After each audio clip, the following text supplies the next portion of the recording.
ਇਹਦਾ ਉੱਤੇ ਹਰ ਮੀਲ 'ਤੇ ਸਿਰਫ 1 ਫੁੱਟ ਉੱਤੇ ਚੜ੍ਹਦਾ, ਜਿਹੜਾ ਕਿ ਇਹ ਪੱਧਰ ਜਿਵੇਂ ਫਰਸ਼ ਹੈ ਇਸ ਤੋਂ ਵੀ ਜ਼ਿਆਦਾ ਪੱਧਰ ਹੈ। ਉਹਦਾ ਮਤਲਬ ਕੀ ਹੈ? ਉਹਦਾ ਮਤਲਬ ਇਹ ਕਿ ਐਨ ਦਰਿਆ ਇਨਸਾਨ ਜਿਹਦੀ ਤਜਾਰਤ ਹੋ ਸਕਦੀ ਸੀ। ਹਵਾ ਚੱਲਦੀ ਸੀ ਉੱਤੇ, ਦਰਿਆ ਦੇ ਬਹਾਵ ਨਾਲ ਥੱਲੇ ਸਮੁੰਦਰੀ ਹਵਾ ਚੱਲਦੀ ਸੀ ਉੱਤੇ, ਅਤੇ ਜਿਹੜਾ ਕੋਈ ਇੱਥੇ ਬੰਦਾ ਤਾਜਰ ਬੈਠਾ ਉਹਨੂੰ ਪਤਾ ਸਭ ਤੋਂ ਵੱਡਾ ਖਰਚਾ ਹੁੰਦਾ ਟਰਾਂਸਪੋਰਟੇਸ਼ਨ ਦਾ। ਪੈਦਾ ਤਾਂ ਹੋ ਜਾਂਦੀ ਹੈ, ਉਨਕੇ ਤੇ ਕਪਾਹ ਉੱਗਦੀ ਜਾਂ ਕੁਛ ਉੱਗਦੀ ਹੈ, ਜੋ ਨੰਬਰ 1। ਸੋ ਤਜਾਰਤੀ ਜਿਹੜੀ ਮਈਸ਼ਤ ਹੈ ਜਾਂ ਉਹਦੀ ਸੋਸਾਇਟੀ ਜਿਹੜੀ ਬਣਦੀ ਹੈ, ਉਹਦੇ ਜਬਰ ਨਹੀਂ ਹੋ ਸਕਦਾ। ਤਜਾਰਤ ਡਿਪੈਂਡ ਕਰਦੀ ਹੈ ਗੁਫਤ ਸ਼ਨੀਕ 'ਤੇ, एतबार से, सुलह सफाई से, वरना तजारत नहीं हो सकती। वो नतीजा है कि इन्होंने दरियावां की वजह नाल सारे जो मौजूदा पंजाब है, प्लैट, इन्हों का मिलना जुलना, तजारत, और एक इकोनॉमी सी जी कि बाकिया नालों फर्क सी, क्योंकि बाकी जगह भावें मिस्र है, भावें इराक हो, भावें चीन, वो गुलामाना उन्होंने गुलाम कट्ठे होंदे सन तो उन्होंने मैशत चलती सी। इस खिते नहीं, इस खिते पूरी तारीख है अमन अमान की, भाईचारे की। वो असी इस वास्ते जोर दे रहे हैं कि वो सानू जरूरी नहीं है कि असी खो दईए, वो सानू फिर मुड़ के करना चाहिए। जितों तक रहा दरिया मुकन का, मैं एक छोटी जी होर गल करना चाहना, ये याद रखो कि ज़मीन गोल है तो ज़मीन इस तरह घूमदियाँ नहीं, वैस तो इस तरह। तो दरिया जोड़े ने साढ़े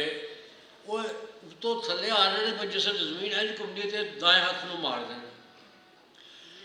पुराने जिन्ने शहर सन एक कस्बे ये हमेशा खब्बे दरिया के खब्बे पासे पाते, सज्जे पासे फ्लड होता सी। जोड़े दरिया है वो साड़ी लोकेशन साबित करता रहा। फिर दरियावां के दरम्यान जोड़े दुआबे ने वो जरा गौर नाल देखो, यह दरिया है, यह दरिया है, इत्थे मला है, किश्ती है, रानी है, अपनी सब्जी है, फिर थोड़ी काश्त आई, फिर चंगा भला इलाका जिथे सी वापस पैस्टरल भेड़ बकरी, फिर वो फिर दरिया। जिस क्रॉस सैक्शन लेंदे हो ना जी, एक फिर एक तहसील से तो पंजाब दे विच एट द सेम टाइम इको वक्त भी सैटल्ड इकोनॉमी सी, ट्राइबल इकोनॉमी सी, और पैस्टरल इकोनॉमी सी। ये सारी जी वरायटी सी, ये जिस लोगों को इकट्ठा करता सी, ਉਹਦੇ ਵਿੱਚ फिर अमन रहना इन्ने साल। यह खास खूबी है दरियावां की सानू देन की, तो जेड़े मुकन का सारा नुकसान हो जाए। मेरे ख्याल है बहुत अच्छा पहला राउंड तुसी बुनियादी जिहड़ी गल रख दी तिन्ना मुकर्रीन ने, तो जिहड़ी तुहाडे तिन्ना दी गल दे विच जिहड़ा कॉमन पॉइंट है और कॉमन जिहड़ी उहदे च थीम निकल रहा दरियावां दे मैशियत रोल ते उहदे च जिहड़ा बिगाड़ दा अमल आया और उन्हें जिहड़े दा तवाज़न खराब किया। तो मैं वंडल नाल ही दोबारा जावांगा कि तुसीं ये गल कीती कि पंजाब दे अंदर दुआबियां च एक मैशियत दा, सैटल इकोनॉमी, एग्रेरियन सिविलाइजेशन का, ट्राइबल और पास्टरल इकोनॉमी का एक मिक्स मौजूद सी और एक कंबीनेशन मौजूद सी, जिन्हों अंग्रेज़ ने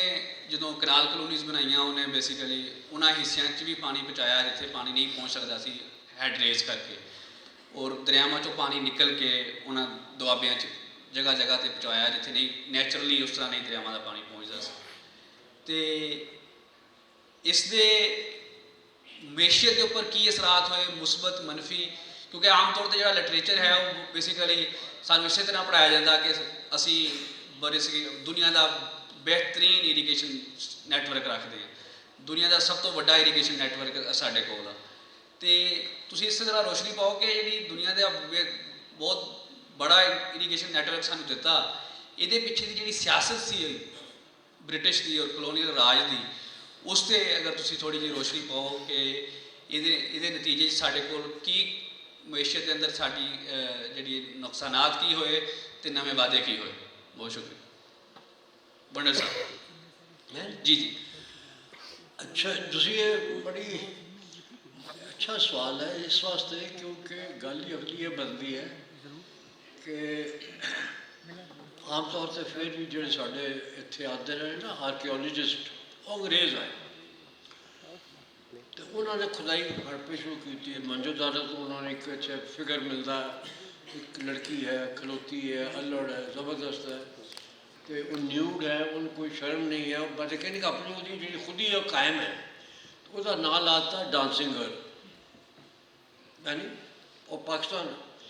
दूजा एक मिलता मुजस्मा वो ज़रा उन्हें कपड़े पाए ने तो उधर है तो उन्होंने कह दिया बादशाह अंग्रेज़ों ने पूछो थोड़े प्यो ने दसा जी भाई यार डांसिंग है तो बादशाह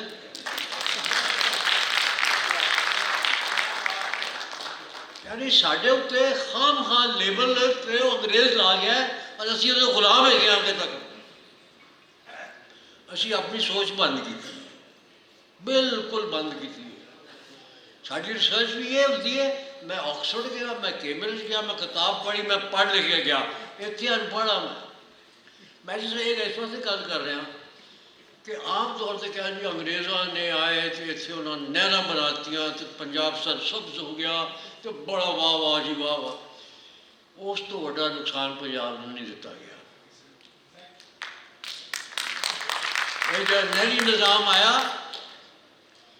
जे जो निज़ाम वो अपने पासे लाते हैं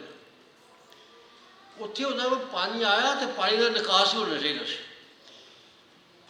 पंजाब की फतह तो पहले अंग्रेज़ों का एक बड़ा अच्छा मैगजीन है लंदन ही छपता इलस्ट्रेटेड लंदन वो आर्टिकल पहले छपया और ये रणजीत सिंह की हुकूमत कायम है लेकिन आर्टिकल छप जाता लंदन ही कि जे असी पंजाब से कब्जा कर लईए जे असी पंजाब से कब्जा कर लीए तो साढ़े कोल एनी दौलत होर आ जाएगी ये कोई इतफाकन एंग्लो सिख वॉर नहीं सी ना सिखा का कसूर तो ये बड़ा मनसूबा पहले से आया वो उन्होंने ये किया है कि तुम जिसले नहर लाइया ने तो रेलवे लाइन ला दी बिल्कुल दरिया के पैरल जिन्नी दरियावां से होंगी सी ना वो खोखे तो रेलवे से आ गए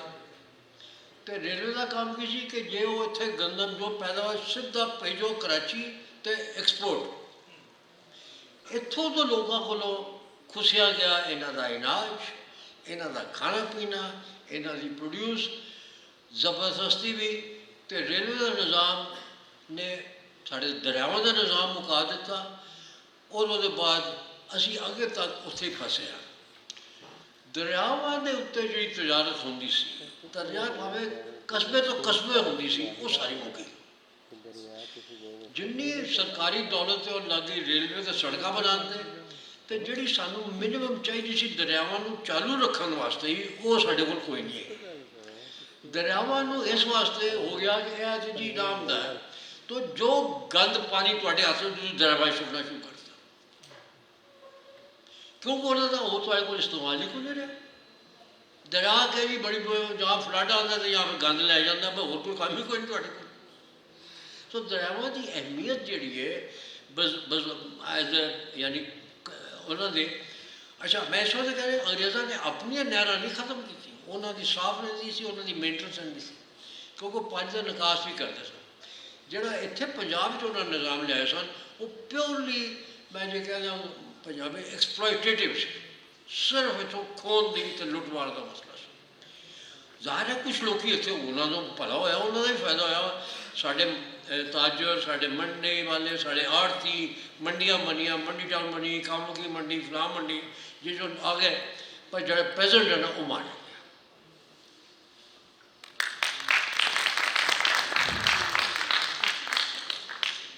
बिल्कुल तुसी कहा कि जोड़ा बुनियादी पेजेंट सी